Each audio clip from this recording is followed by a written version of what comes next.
Assalamualaikum, selamat pagi dan salam Malaysia Madani. Bersama saya Lydia Yusrina Abdul Ilyas dalam berita pagi Sarawak.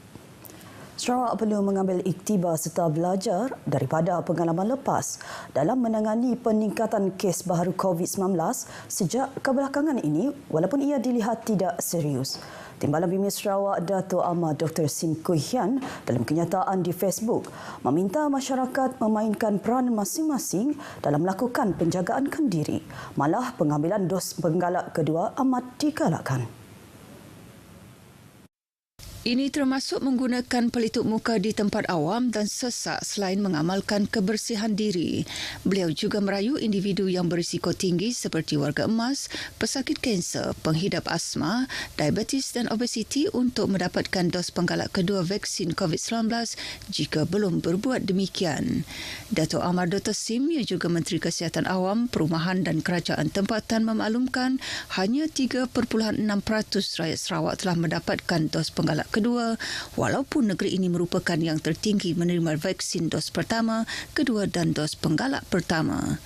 Dalam pada itu, Menteri Kesihatan Datuk Seri Dr. Zulkifli Ahmad pada Isnin lepas berkata, sebanyak 20,696 kes dilaporkan seluruh negara dari 10 hingga 16 Disember lepas, peningkatan sebanyak 62.2% berbanding 12,757 kes minggu sebelumnya. Walau bagaimanapun, Menteri itu memberitahu keadaan semasa kes COVID-19 di Malaysia masih terkawal dan tidak membebankan fasiliti kesihatan sedia ada susulan pengukuhan Pelan Pengurusan COVID-19 Kementerian Kesihatan. Perkhidmatan bas ekspres rentas sempadan bagi laluan Kuching ke Singkawang, Indonesia menerima sambutan menggalakkan. Menteri Pengangkutan Sarawak Datuk Seri Lee Kim Shin berkata, sejak dimulakan pada 1 Disember lepas, seramai 500 penumpang dari kedua-dua negara telah menggunakan perkhidmatan bas ekspres melalui laluan tersebut. Jelasnya, kekerapan pengoperasian perkhidmatan bas ekspres ialah sekali sehari dari kedua-dua hala. Beliau menjelaskan buat sementara perkhidmatan bas ekspres akan membawa penumpang dari Kuching sehingga ke Kompleks Imigresen, Kastam, Kuarantin dan Keselamatan ICQS Biawak di Lundu.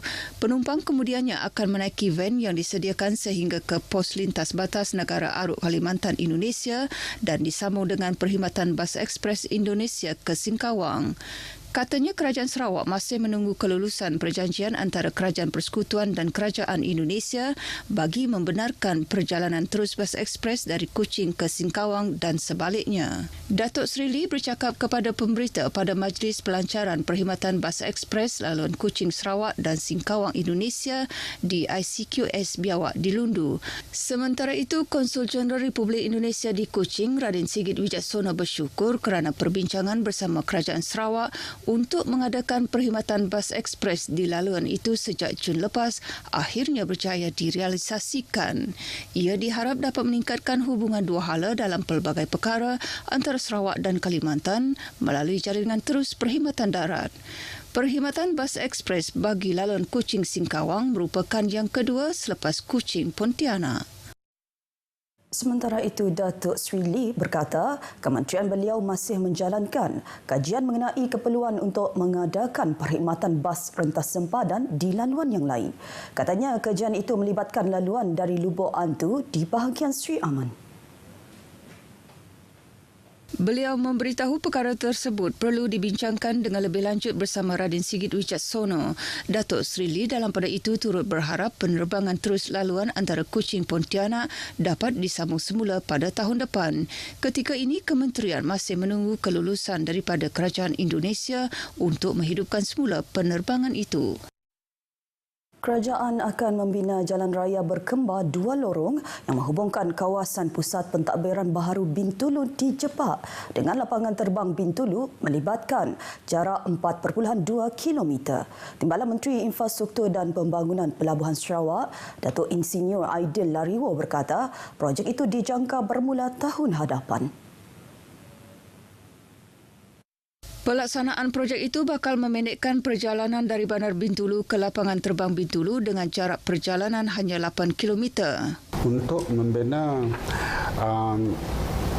jalan yang menyambungkan daripada ISC itu, jalan berkembar, jalan 2 lorong daripada ISC itu pergi ke airport sepanjang 4.2 km.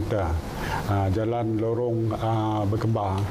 Beliau menyatakan demikian selepas mengikuti talimat projek Jambatan Kemenang, projek Pusat Pentadbiran Baharu Bintulu dan cadangan projek Jalan Baharu ke Lapangan Terbang Bintulu. Katanya projek Jalan Baharu yang menelan kos RM80 juta itu akan merancangkan pembangunan di Cepak termasuk laluan pesisir Bintulu Kuala Tatau. Mengenai projek Jambatan Kemenang, ia berjalan mengikut jadual dan dijangka siap Oktober 2024. Sementara itu, pembinaan Pusat Pentadbiran Baharu Bintulu pula dijadual siap Oktober tahun depan dan bakal menempatkan pelbagai jabatan kerajaan termasuk pejabat residen bahagian Bintulu. Sementara itu, Ahli Dewan Undangan Negeri Jepak, Iskandar Turki, menyambut baik pelaksanaan ketiga-tiga projek berkenaan yang bakal membawa perubahan besar di kawasan Jepak khususnya. Perubahan bukan sahaja dari sudut pembangunan fizikal, malah meliputi kemajuan ekonomi dan sosial. Kami bagi Dun Jepak amat bersyukurlah di atas kepimpinan Yang Amat Berhormat Premier. GPS sebagai pemerintah telah berjaya memenuhi dan memenuhi mendengar nadi di rakyat di Dun Jepak. Beliau berkata pelaksanaan projek tersebut bukti usaha Kerajaan Sarawak untuk memenuhi manifestonya pada pilihan raya kecil Jepak yang lalu. Iskandar ditemui ketika bersama-sama Timbalan Menteri Infrastruktur dan Pembangunan Pelabuhan Sarawak, Datuk Insinyur Aidil Riwu meninjau perkembangan 3 projek itu di Bintulu. Projek Jambatan Kemenang antara projek yang sangat dinantikan rakyat kerana ia akan memudahkan perhubungan dan pengangkutan penduduk khususnya dari kawasan pesisir Bintulu Kuala Tatau dengan Bandar Bintulu. 4 individu berdepan penjara sehingga 20 tahun dipercayai terlibat dalam aktiviti samun di Bandaraya Kuching awal bulan ini. Menurut pemangku Ketua Polis Daerah Kuching, Superintendent Merbin Lisa, kesemua suspek yang berumur dalam lingkungan 23 hingga 49 tahun itu ditahan sekitar pukul 2.30 pagi semalam di kawasan tempat letak kereta di Jalan Tun Juga. Beliau dalam satu kenyataan media berkata dalam tangkapan itu polis telah menjumpai sejumlah senjata dan perkakas dipercayai digunakan untuk tujuan samun seperti parang, semurai, kayu hoki dan topeng muka. Polis juga percaya penangkapan mereka berjaya menyelesaikan 2 lagi kes samun yang berlaku di kedai Seberneka sekitar Pedungan pada Ogos dan Oktober lepas. Saringan air kencing turut mendapati kesemua suspek positif darah jenis metafetamin. Kes disiasat di bawah Seksyen 117 Kanun Prosedur Jenayah serta Seksyen 395 dan 397 kerana menyamun.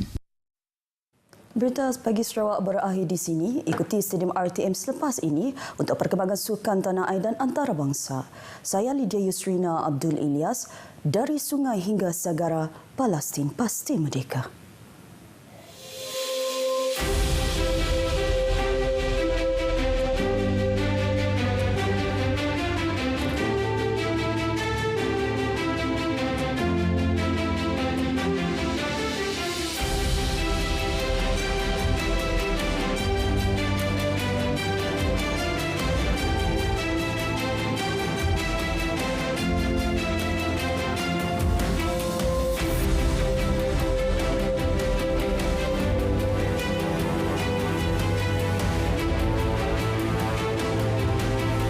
Rakyat Malaysia memang hebat kerana tegas